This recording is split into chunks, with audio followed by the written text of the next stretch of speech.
Hey, Crispy Crew, welcome back to Crispy Cocktails, where we bring you the best drinks, the best conversations, and get crispy with leaders, coaches, mentors, entrepreneurs, and all-around badasses making waves. If you're loving what we do, don't forget to hit that subscribe button so you never miss a sip of the action. And while you're at it, check out our website at crispycocktails.com for everything you need. Explore our flavors, find a retailer near you, browse our gallery, and get answers to your top questions. Before we jump in, don't forget to follow, share, and tag us while you sip. Now, let's meet today's guests. Cheers and get crispy. So today, I'm actually sitting here with my best friend of all time, Micah Mendiola, who's done a ton of cool things throughout his life and actually is visiting in town from Winnemucca, Nevada, where you live now. Just became a new dad about 4 or 5 years ago. Not that new, but it's so exciting for me to sit here and talk with you because we have so much of a past together and we've experienced so much together.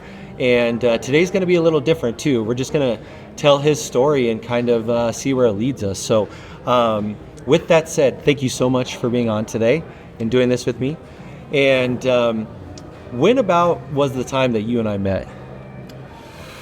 I think we were, well, first, thanks for having me. I'm excited to be here and see everything that you got going on. But to answer your question, I think we were 7 or 8 maybe when we first met. And yeah, it was in Highlands Ranch, Colorado. And yeah, but your family was like a second family to me. I loved growing up with you and just experienced life and learning things and stuff. But I think it was like we were 6 or 7 on the football field and your dad was our football coach. Mm-hmm. And we met and we became friends and we learned life lessons. And that's one of the things that I actually pride myself on because I coach my son's team now and the 8th grade Warriors team, and just mentoring kids and teaching them about life and about football and growing up, because it really shaped my life and you have helped shape my life and who I've become so far. And I just want to thank you for all the great times that we've had and always being there for me and just all the experiences that we've done and learning about life and growing up together, because it's not too often that you get a special best friend that you can have for your entire life. And we know each other more than anybody else knows. I probably know more about you than your wife knows about you. And you know more about me than my wife knows about me, which can somewhat be scary. But with that said, friendship. Yeah, totally. So what are some of the things that you remember back when we were playing football, just learning and growing up, and some of the life lessons that you kind of went through when we were young? Yeah, well, that's a lot to digest, but and just to kind of reiterate that sentiment to you, it's good to see you and be here, and you definitely are my best friend, and it's cool to reminisce about old times and to look back on what we always say is the best years of our lives and playing football together. And now that we are both fathers and reflecting on the time that that we played on the same team and going through those years of football and having my dad as a coach, and there was a lot of great lessons that we learned on and off the field. But some of my favorite memories of growing up is on the football field, and having my dad be a coach was really impactful on me because I saw my dad in a different light. So my dad traveled a lot and wasn't around a ton. For work, right? For work, yeah. Just traveled a lot for work. He worked for Kodak and was a sales rep and did really well with them for over 2 decades. And when I was younger, I never resented him being gone. I knew he was out hustling, making a living for our family. My mom was able to stay at home, be a stay-at-home mom, which I definitely resented that at times, not having a little bit of freedom. Shout out to Dave and Candace back wherever you are. Yeah. In Winnemucca, Nevada. Yeah. So it was really cool for me to see my dad in a different light, being a role model for other boys my age, and seeing him as a leader, not just the leader of my family, but the leader of our team. And So that was really, really cool for me to see at that time, but even cooler to reflect on and see how he impacted your life. And, other guys that were on our team have, stayed in touch with my dad, or just not stayed in touch, but when he's, talked with them over the years, they say the same things, like, look back on those times so fondly, and some of the lessons that my dad instilled in them. And so, yeah, it was just really, really cool to have him be a part of that. And especially that we were so successful as a organization, the Warriors. We won, I think, the Super Bowl every year. Yeah, we were good. Every single year, as far as I remember. But anyway, it's cool to see you as a dad, because you started a lot earlier than I did. You started earlier than most, having Walter at 19. But that was very impactful in my life too, to see you change a lot of things in your life, because we were, young and selfish, you could say at times. We were concerned with ourselves primarily, and obviously this is where our stories kind of defer, where I kind of went down one path and you stayed down, went down your path, and were a good father and provider, and that's one of the things that I respect about you so much, is not only as a father, but as a provider for your family, and just as a businessman. And that's one thing that I really have always looked up to you in that aspect, because you are such a hard worker, and you've dedicated yourself to provide for your family. And I've always aspired to be, similar to you in that way, and like your work ethic. And those are the two biggest things that I respect about you as a person, but also as my friend, that you are one of the hardest working people I've ever met. And you also have dedicated your life to making yourself better. And that's something that I need to do also, because I don't do a lot of the things that you do, to kind of self-reflect and, hold a mirror up to myself and try to spend time thinking about what I could do to be a better person. Yeah. But yeah. Well, and I think that we've all gone through some difficult times in the past and stuff. And yeah, we did kind of divert a little bit.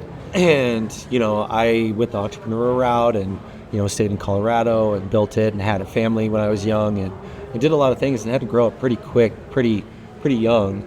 And I know that you were still like finding your way through life. And a lot of people are in the same boat that you are in. And I still think about it too. Like, I'm still thinking about new ways to do things, and is this the right path? Or, everybody has those thoughts all the time.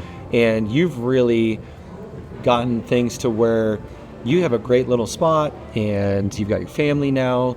And I think that you've really settled into what fits you. And so I think a lot of times it takes time, and you have to be patient. You have to, have perseverance. And those are some of the things that I learned from your dad as our coach, like toughness, perseverance, learning how to win, how to lose, how to basically be young men and grow up. And yeah, things are a lot different than they were back then. But I like the fact that we have a bond that can stand the test of time, and we really understand each other in a sense that, I don't think that anything could really break that. And we've done a lot of stupid stuff together. But as you grow and as you mature and you go on different paths, it can all roads lead back to the friendship and everything. Because I do think that, it's lonely at the top, or the more success you get, the less your friends come in and stuff like that. So I just appreciate you always being there and doing that. And I know that when we got out of high school and everything, you got into your path. Tell me some of the different jobs that you did and some of the things that you learned from those jobs. Like, what was the most favorite job you've ever had?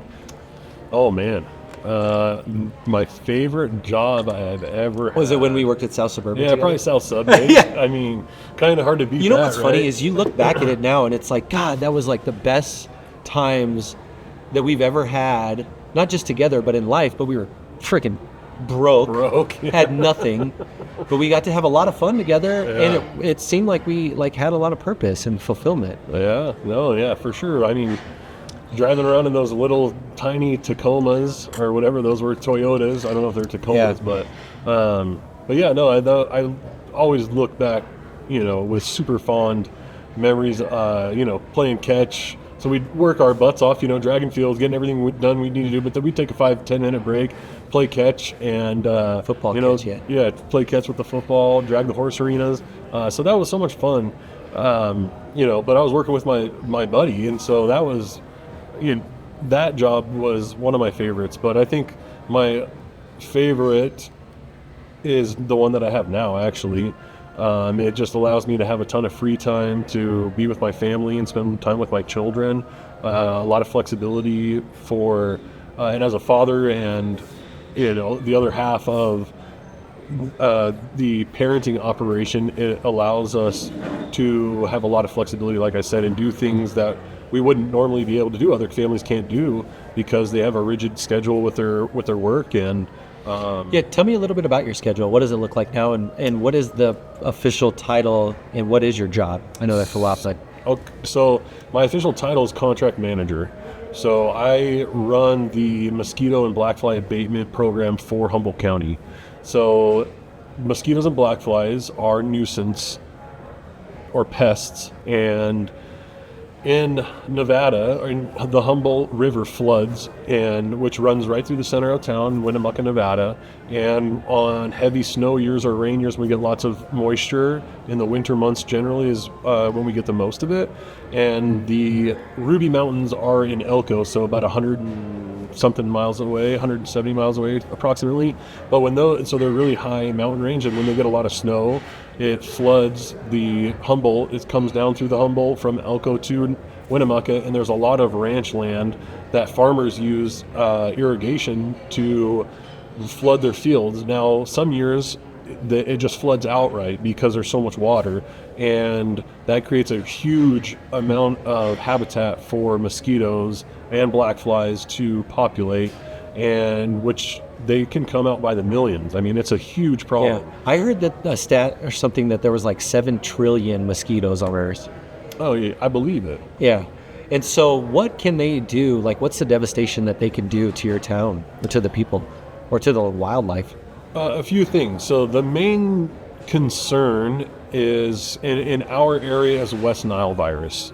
So that's a big problem and can make not only horses and livestock sick, but humans as well. And it can kill people, has killed people. So that's one of the main things that I focus my time and effort on during this summer, is my busy season. Just always testing. So we have one vector specifically that we need to watch out for. That is a vector carrier for the West Nile virus, and that's a Culex tarsalis mosquito. So there's lots of different species of mosquitoes. They're all different. How can you tell a different species of mosquito? So the main way to tell is their abdomen. So they have a head, thorax, and their abdomen, and that's the easiest way to tell a mosquito apart from a different species. It took a while for me to learn how to identify them and be quick about it, because we have traps we set and that my team collects every week, and then they bring them back to the lab, and then we put them in the freezer, it kills them, and then I dump them all out on a sheet of paper, and then I look at them all under the microscope and I separate them. And so sometimes we'll have 5,000 mosquitoes in a net or in a bag, and so that's a pile about a softball. Yeah, which can take some time but so now I'm pretty good with speed wise and identifying things. But how many do you think that you eradicate in a season? There's absolutely no way to count, but I would say millions.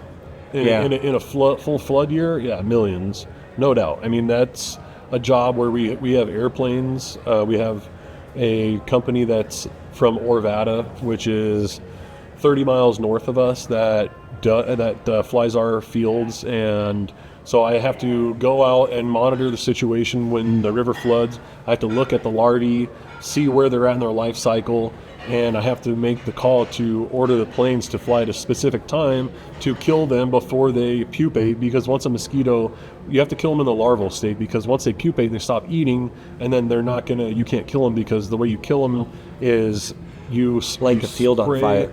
Oh, that would be, destructive to the ranchers and the farmers, but cool.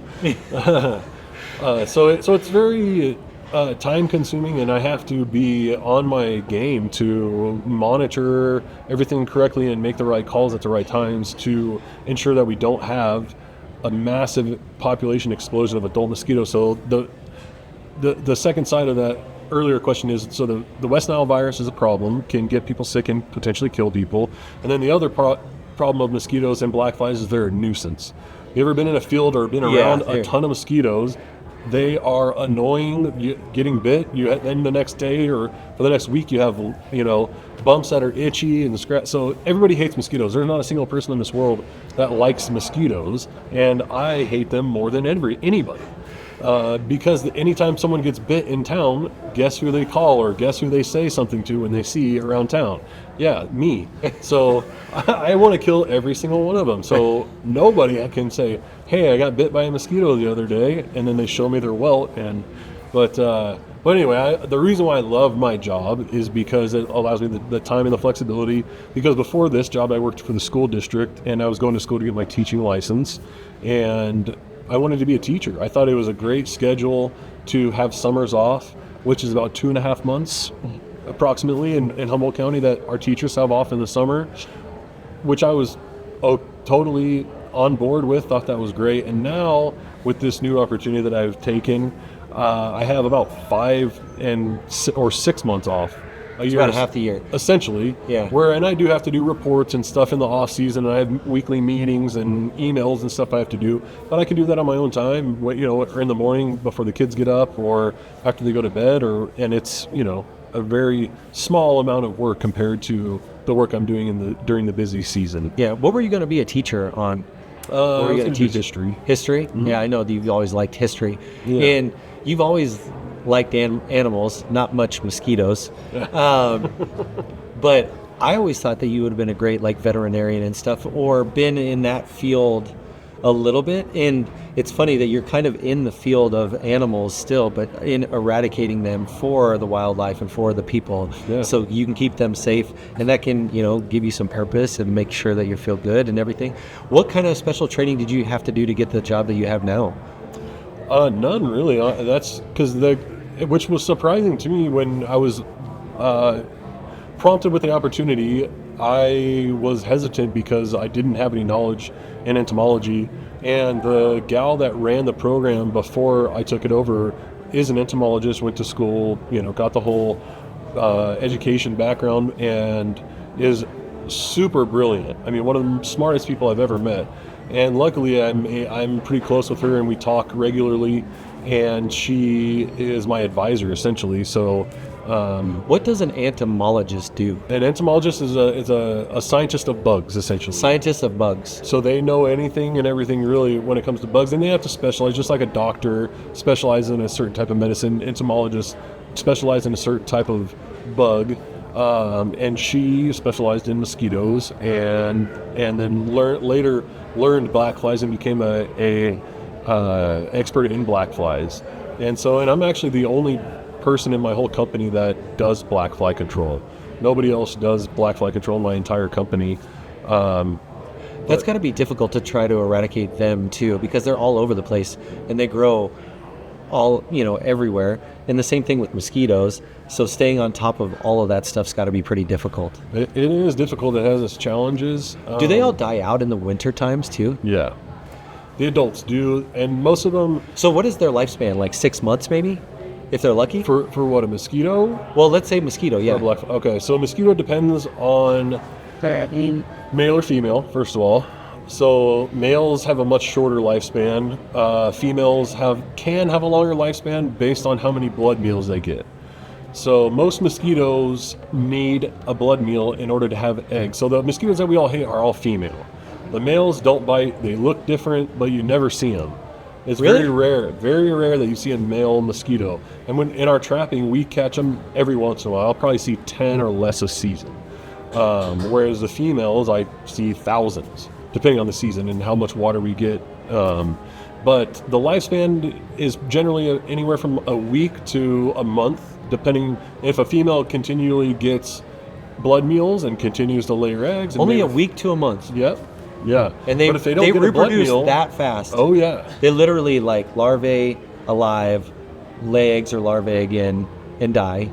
Is that basically their entire lifespan? Yeah, so the female will, let's say a female overwinters, because the adult females will overwinter in a barn. They'll find a crevice in a barn or somewhere, and they'll overwinter. There's a few that do, but some can, and so that prolongs their life, but they're just stagnant. They're kind of hibernating, if you will, or brumating. But so that can prolong it, obviously. But that I don't know if you take that into account. But yeah, so they go from egg in ideal conditions. If the water's anywhere from 65 to 75 degrees or a little warmer, they can handle. They can hatch out from an egg and then emerge as an adult in less than a week. And if they get a blood meal the first day they emerge and mate with a male, they can lay eggs a day or two later. So it's very fast. It's very, very fast. And You got to be on top of your game. Massive problems if you're not on top of it. And like I said, so there's 143,000 acres that of flooded riparian or river bed that we fly with the airplanes in. Right, 143,000 143,000 just in that small little space.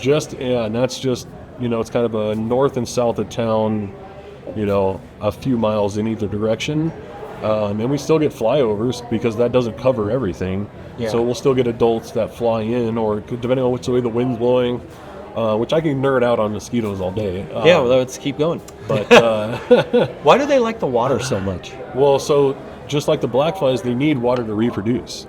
So you'll never find a mosquito too far from a water source because They use it as lube.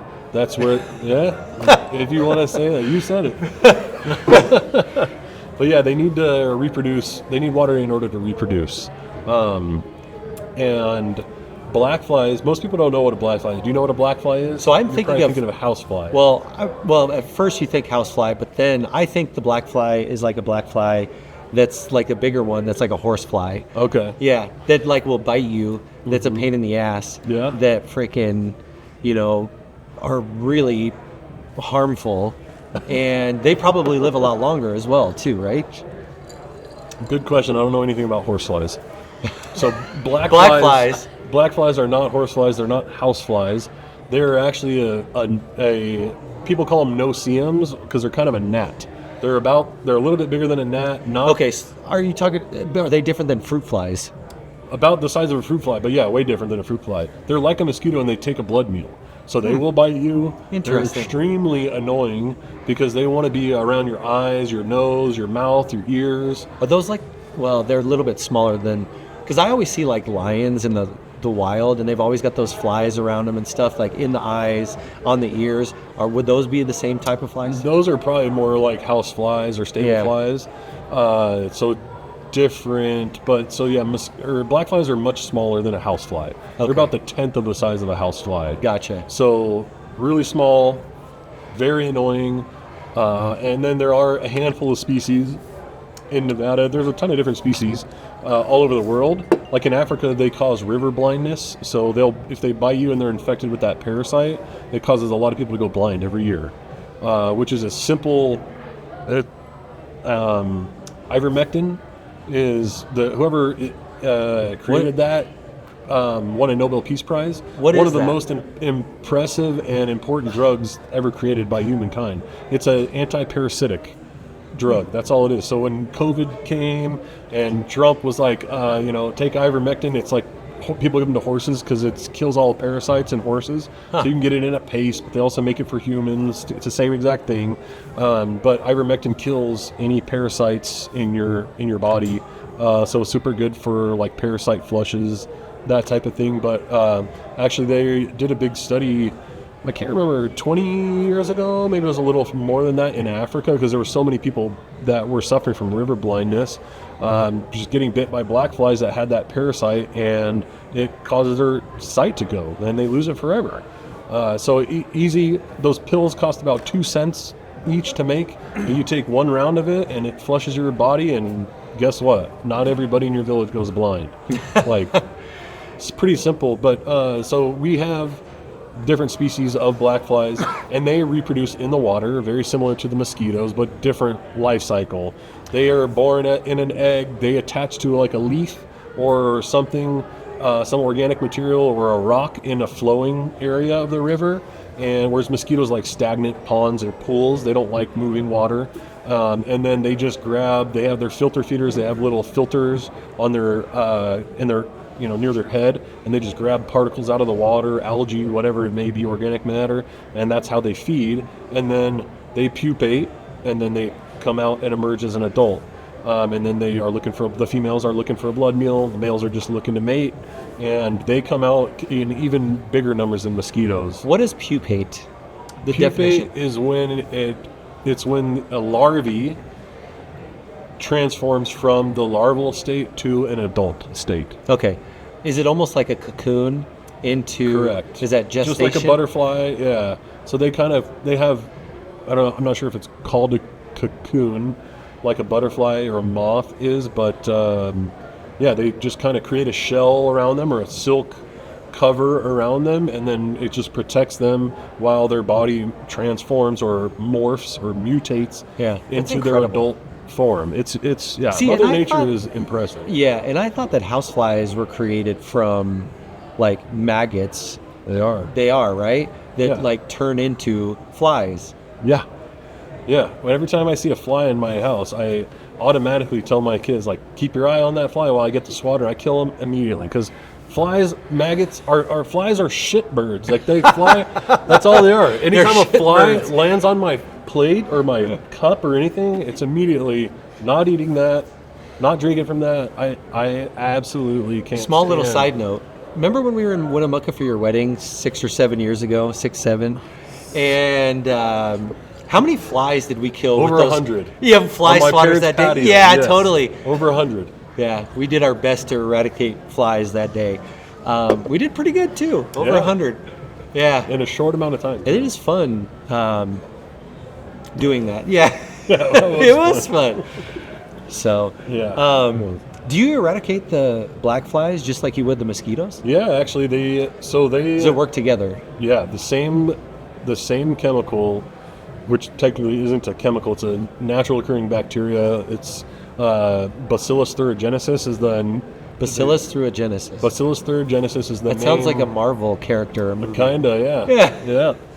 So we use it in a liquid form, and we have a granular form, but we use the liquid form from the airplanes, and we just mist it into the water, and then it disintegrates into the water, breaks down, and then when the larvae eat it, it disrupts their gut, so they can't eat anything else, they can't digest anything else, so basically they essentially starve to death. It's not a poison, so it's technically a... I shouldn't have said poison. Yeah, it's not a poison. It's considered a pesticide. So when I think pesticide, I immediately think chemical, bad, poisonous, whatever. It may be harmful, but it's actually harmless to any other species of animals, whether it's fish, cows, dogs, or anything. Like humans, we could eat it, and it wouldn't do anything to us because it's specifically formulated and targets. I mean, I wouldn't want to drink it or like eat a lot of it, but yeah, it's completely harmless to non-target species. So it's an amazing breakthrough that was created in the 80s. It's called BTI for short, Bacillus thuringiensis. But yeah, so we use it. Yeah. What do you think your town's budget is for you to handle the eradicating all of these mosquitoes and black flies? $378,000. Really? You know the exact number? Well, yeah, I'm the contract manager. It's my job, but no, we just actually renewed our contract. So you got to stay within that budget. Yes. Do you stay within that budget? Somewhat, depends. But we depends on the floods, right? Depends on the year. Yeah, exactly. Yeah. So generally speaking, Yes, I've stayed well under that budget and been profitable for my company, which is good, obviously. But I don't care about profitability for my company. I care about doing a good job to make sure that we have the least amount of mosquitoes and black flies in our town. So I have. That's a But good that way is to our think about budget. it. That Yeah, is our for sure. budget. That's definitely a good way to put it. And I think that that's super cool. And it is seasonal, so it gives you a bunch more time to spend with your family and your kids. How much does that mean to you? That's everything to me. I mean, that was a huge reason why I switched, because before I took that job, I had just switched jobs and I was making more money, and then this opportunity came, and like I said earlier, I was going to school to become a teacher, so that was kind of my trajectory. I was, more than halfway done with my schooling to do that, but when this opportunity presented itself, and the guy that I interviewed with, who's now my boss, who I really, really like. We get along really well. I have a great relationship. And that was one of his selling points, is like, your schedule's going to be killer. Like, Yeah. because I told him one of the most important things to me was time with my family and being available if they needed me. And so that was one of the biggest selling points. Yeah, and you essentially can kind of be a stay-at-home dad when you're not working your job and out in the fields and everything. What do you think that means to your kids? And what does it mean to you to be able to do that and watch them grow and all of that? I don't think it means anything to them right now because they're just young and don't know. But I think they know. As they grow older, I think they'll definitely reflect back and appreciate that I'm spending as much time as I am with them, because just like everybody, I feel like I have some good moments as a father and some not so good moments. I think everybody feels that way. Yeah, you're right. We're human. It's normal. But all in all, I think the fact that I am present and I spend so much time with my kids, and I love taking them out and doing things, like going to the hot spring I was telling you about. So that's what I am right now, is I'm a stay-at-home dad. So I considered going out and I wanted to get a job in my off season to generate more income and to, give myself more. I want to buy more stuff. I like stuff. My wife is the budgeter. She's the smart one. And you just want to have more opportunity, basically, to do more things. To do more things, to buy more things. I like buying things. I like having things. I know I like to hunt and I like to fish. So there's always a gun or, a new fishing rod or something that I want. And money, right, for all of us is something that we have to manage and be smart with. And, so anyway, come back on track. So instead of going out and getting another job and spending less time with my kids and continuing paying near almost $2,000 a month for childcare, I chose to stay at home and spend time with them. And so now they're not going to daycare anymore. So that's how I'm saving money, and I get to spend more time with my kids and be present and do fun things with them. And so that means everything to me, because I'm not gone. I'm not out of town. I'm watching them, say that new word and, do that new trick, or, ride their bike or whatever it is. I get to see all of that. Yeah. I think that we sometimes overlook it a little bit when we're in that time of our lives.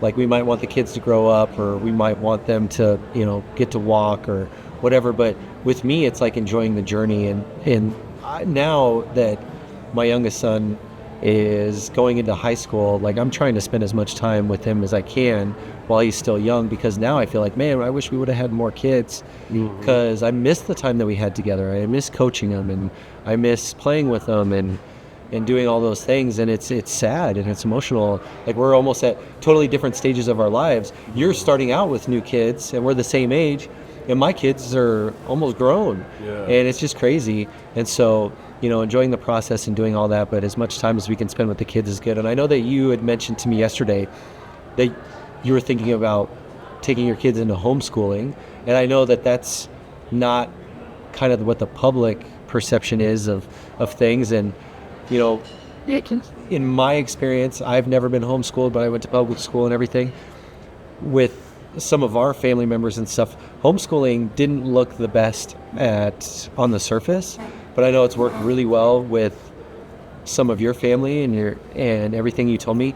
And you were studying to be a teacher and everything. Are you going to be ultimately your kid's teacher in the homeschool? And like, tell me a little bit about that. Like, what are you going to do with all that stuff? How does that work? So to answer your question, first and foremost, just jump right on top of that. No, I am not going to be my kid's teacher. I learned very quickly that I don't have the patience for that. Hold on, you were going to school to be a teacher? That's yeah, but I am not going to be my children's teacher. No. Not every day, I should say. But, so when Jordan presented Which Jordan is your wife? My wife, Jordan, when she presented to me that was kind of where she was more interested in, our kids' education path going down, I was very skeptical. I said, I went to private or public school. You went to public school. We're fine. Why not? And honestly, it came from a selfish place, because when the kids are at school, we're not paying for daycare. We can go to work. We can get the things done that we need to do. But the more I think about it, and the more I see the way our education system is going and the direction it's going, and how much time is wasted every day at school, from whatever it is, going from class to class, new class setup with a different teacher, and disruptive kids, or whatever it may be. And I see how my daughter's school operates and how much you can get done in a day when there's not all these other distractions, the more I am on board with it, and I am on board with it now. So it was hard for me to get there, and it took me a while, but it's not all going to fall on me, and it's not all going to fall on my wife. So Winnemucca is great because it has a school that my daughter's currently going to, and she's only 5 years old, but it's a homeschool program where you purchase the homeschool like kit, yeah, it's a or program study materials or whatever. I can't think of the word, but yeah, the curriculum. You purchase a curriculum, and then the teachers at the school go through that curriculum with your kids. So it's only right now she only goes that's for interesting. 3 hours. Yeah, so and it's great because they get more one-on-one. It's a tiny school. There's like 50 kids maybe. How many teachers then? They don't take everybody. It's kind of a hand-picked deal. It's not a lottery or anything, but there's, I want to say 8 teachers probably. Okay. But right now, well, and sorry to interrupt, but that's a different way. I've never seen or heard of homeschooling like that. Same. To me, like, homeschooling was, here you go, here's the book, read the book, right, do this, the end of the chapters, and these tests and quizzes and stuff, and then you're good to go. Yeah. And this is the first grade book, and here's the second grade book. Right. Yeah. Okay. So yours is kind of like public/private/ homeschool. Kinda, yeah. Kinda. It's a cool mix. And, yeah, totally, right?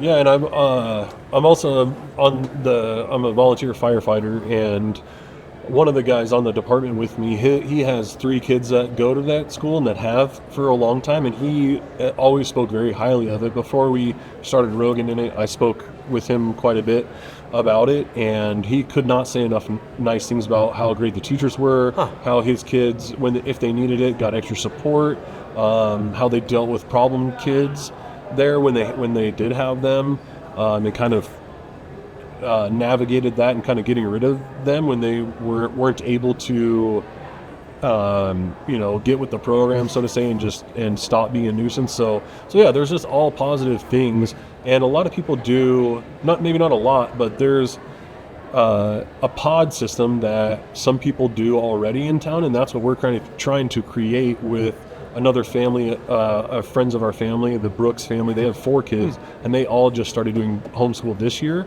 So we're trying to work out a pod program where they'll go to the Brooks house on like Mondays, and then they'll be at our house on Tuesdays, and then maybe another house on Wednesdays. And then, so we do it like that. So I might be in charge of the homeschool for that day, for 1 day a week, which is a lot more manageable. And then my kids get to go to other people's houses, and they live on a ranch, so they would do a lot of outdoor, like real life learning, where they're not just sitting with a book. Yeah, that's cool too. be able to like go out and do outside activities and learn the way you want to. Yeah. And the only thing is the social interaction, but it sounds like you get that if you're in a group with other kids. Yeah. You know, and then you can be closer as you grow up. Precisely. And that was another one of my main concerns is I knew a handful of homeschool kids and they were all weird.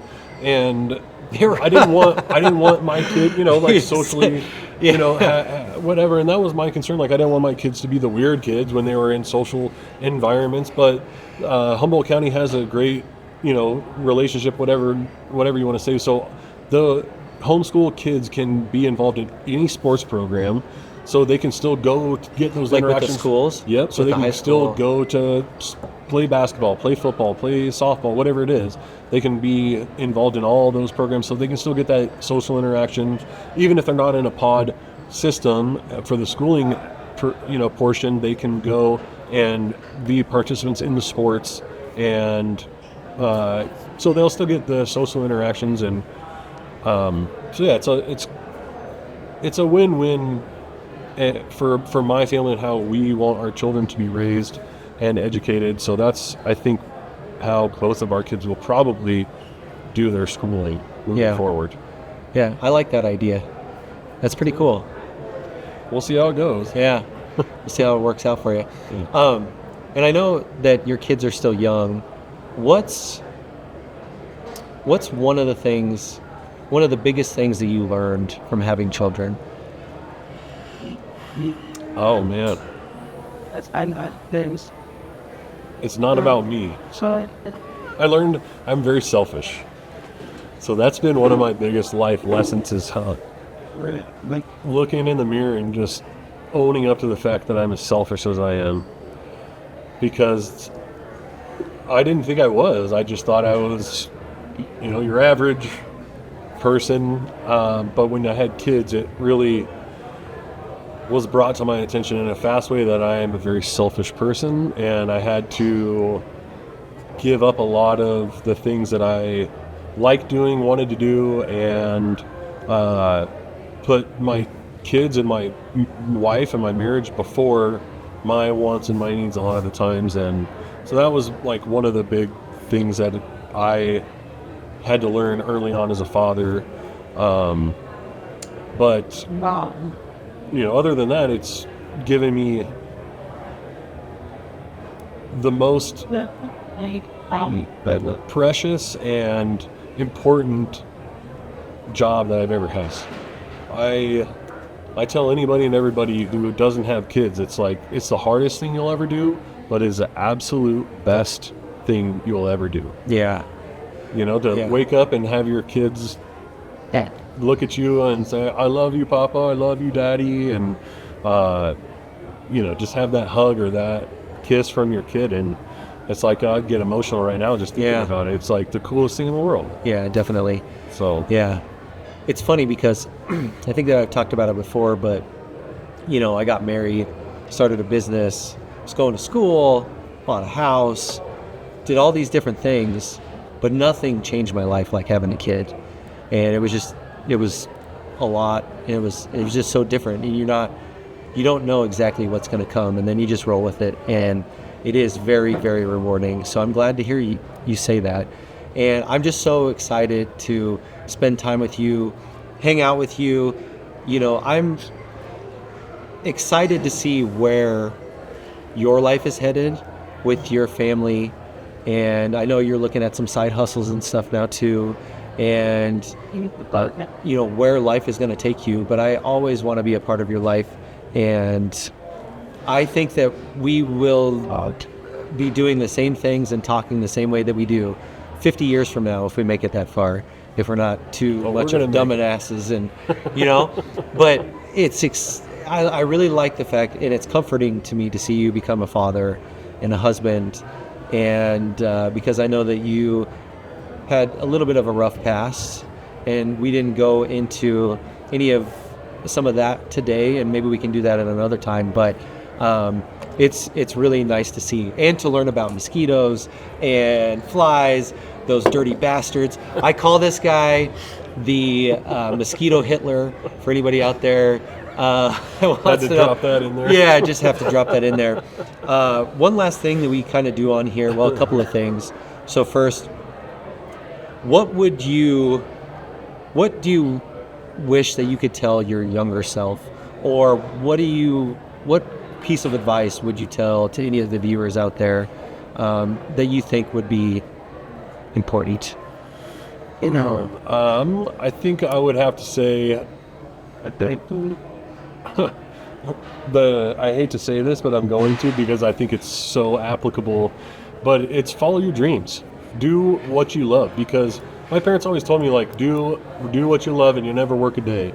And I'm always like, well, what am I going to do? Be a zoologist? Go feed the tigers at the zoo? Like, how much money? Well, I know you like doing that. Well, shit, if I would have done that, yeah, I would have been happy a long time ago, probably. And I mean, what a great job that would have been, but I didn't want to pursue. So anyway, I had a million excuses as to why I didn't want to do that. And the main one was, money. I wanted to do something that earned a lot of money, but I didn't do any of the things necessary to get a job that earned a good amount of money. So had I just buckled down and did something from the very beginning, that like following my dreams, I would have ended up in a much better spot a lot sooner.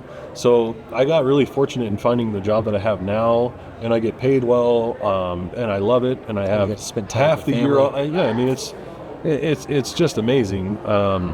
And I have to say before we go, I am so lucky. Like, my wife is, like, meeting my wife was one of the best things that ever happened to me by far. So that changed my life in a big way, for so many different reasons. But if I could say anything to a younger version, myself or anybody young who's listening, I would just say, follow your dreams, do what you want, and do something that excites you, that you can wake up and do every day and not hate. Because we've all had jobs that we didn't like for one reason or another. When you do something that you enjoy, you're really not working, and you're not looking at the clock. You're not waiting until Friday. Time flies when you're having fun. Exactly. Well, in your flow state. Yeah. Well said. It begs the question that just popped in my mind too. What's the worst job you ever had? I would say, what's the name of that construction company that you got for? I knew I'm thinking the same thing. I got this guy a job I still feel at a terrible construction about company. He worked there for one day and never showed back that. We up. didn't have to tell that story on there, did we? That was the story, right? That's the end of it. Yeah, I did. I quit after one day, and I felt bad I still feel bad about that. Yeah, like, it's all good. You vouched for me That on was your job, and I still feel bad. Probably 20 plus years ago. So, yeah. But those types of things hang with us. Anyway, with that said, one of the last questions that we ask: what is your favorite flavor of crispy? Oh man, before What's your favorite? Today I would have said the tropical smash, but today I have had and been enjoying the blue lemonade. Yeah, blueberry lemonade? Yeah, so I don't know. I think I might have to go blueberry lemonade. Nice. Yeah. That's cool. Well, cheers, brother. Yeah. Cheers. I love you, man. Love you, buddy. Good to see you. Thanks good for to having see me you on the too. podcast. For sure. And thanks Shout out to Lindsay and Michelle, too. Yeah, and Jordan and Rogan and Hollis. Love you guys. Okay. Thanks, guys. That's not making the cut. House. Awesome. Right on. Nice one. Thanks. We gotta Get get crispy. crispy. Get crispy.